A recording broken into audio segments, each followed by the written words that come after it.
في نوع من التعب مش بيتشاف بالعين، تعب بيبدأ جواك بهدوء، تفضل تقول أنا كويس هتعدي لحد ما تكتشف إنك ما بقتش نفس الشخص. هو ده اللي بنسميه الاحتراق الداخلي أو الاحتراق النفسي. هو مش كآبة بالمعنى الكامل ومش كسل زي ما الناس بتفتكر، هو لما تفضل تشد على نفسك يوم ورا يوم، تحاول تفضل قوي متماسك منتج، بس من غير ما تلاحظ الطاقة اللي كانت بتحركك بدأت تخلص. تبدأ تحس إنك تايه، كل حاجة بقت تقيلة، حتى الكلام، دماغك مش قادرة تركز، قلبك مش حاسس بأي شغف، وأسوأ حاجة إنك تبدأ تفتكر إن ده كسل منك، بس الحقيقة لا، أنت محروق مش كسلان. أهلا بيك في طبيب نفسك، والنهاردة هنتكلم عن 6 علامات لو موجودة فيك يبقى غالبا اللي بيمر بيه مش كسل إنما احتراق نفسي محتاج منك تقف وتسمع نفسك. 1. بقيت حاسس إنك مفصول عن كل حاجة، بتعيش الأيام كأنك في فيلم صامت، كل حاجة بتحصل حواليك بس كأنك مش جوه المشهد.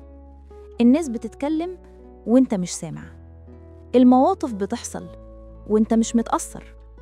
ده مش كسل، ده انفصال نفسي بيحصل لما الجسم والعقل يوصلوا للحد، كأن مخك بيقولك أنا مش قادر أتعامل فهفصل عن الدنيا شوية. 2. كنت زمان متحمس، دلوقتي فقدت الشغف. افتكر نفسك زمان كنت بتقوم من غير ما حد يصحيك، كنت بتسعى بتحلم بتجرب، دلوقتي بقيت مش قادر تبدأ، مش لأنك بقيت كسلان لكن لأنك اتحرقت من كتر المحاولة، زي لمبة كانت منورة طول الوقت لحد ما سخنت وطفت. الكسلان عمره ما حاول من الأساس، إنما المحروق حاول كتير جدا. 3.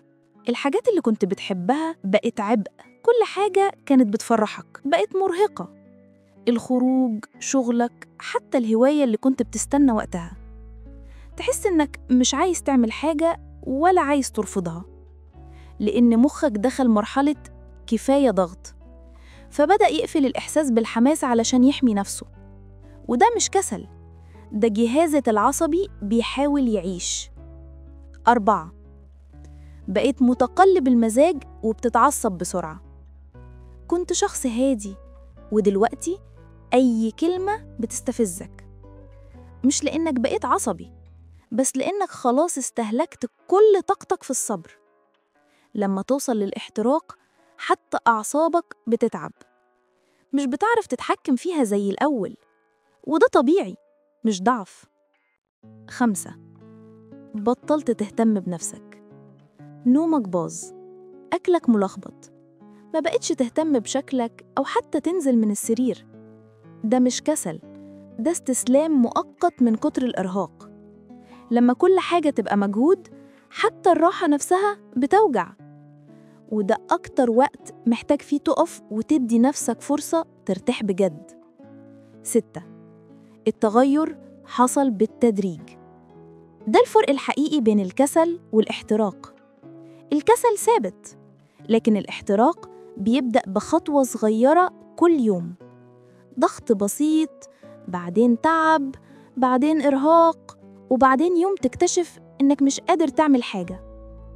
تفتكر نفسك اتغيرت، بس الحقيقة إنك اتحرقت وإنت بتحاول تبقى كويس طول الوقت. الاحتراق النفسي مش علامة ضعف، هو علامة إنك إنسان عندك حدود. مفيش حد يقدر يفضل قوي 24 ساعة في اليوم، فلو حاسس إنك تعبت أو خلاص نفسك خلص، خد خطوة وارجع لنفسك. مش لازم تعمل كل حاجة لوحدك، ابدأ براحة بسيطة، نوم، أكل، كلم حد بيريحك. الطريق الطويل دايماً بيبدأ بخطوة واحدة، وممكن تكون خطوتك دي النهاردة. لو الكلام ده لمسك اكتب في الكومنت أنا محتاج أرتاح. شكراً إنك شفت الفيديو، وما تنساش تعمل لايك وتشترك علشان توصلك الحلقات الجديدة. خليك دايماً فاكر إنك تستحق ترتاح.